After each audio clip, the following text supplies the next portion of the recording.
Well, I think it's unclear at this point whether the ease of publishing and the ease of finding things is a net benefit for people being better informed.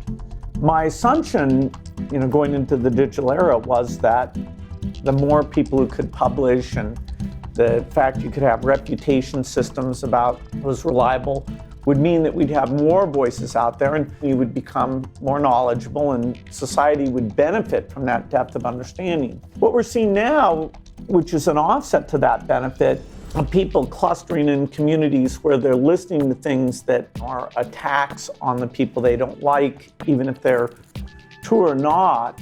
I hope that people's desire is to know the truth and to share ideas with other people.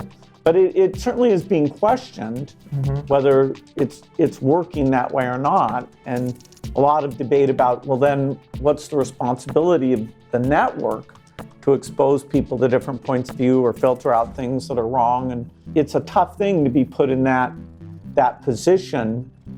What is hate speech? What is so anti-scientific that it shouldn't be out there? So the digital era, it's new and it is a bit concerning that it isn't pulling us together as much as we would have hoped.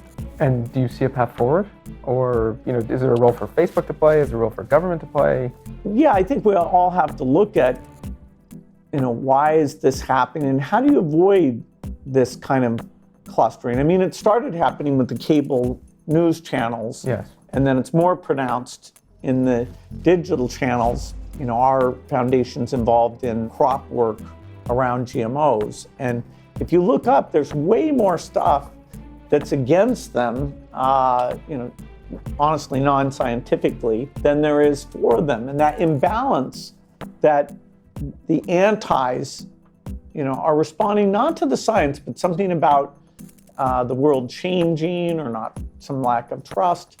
How can we make this tool work the other way, or at least offset that? I think there's room for more creativity here.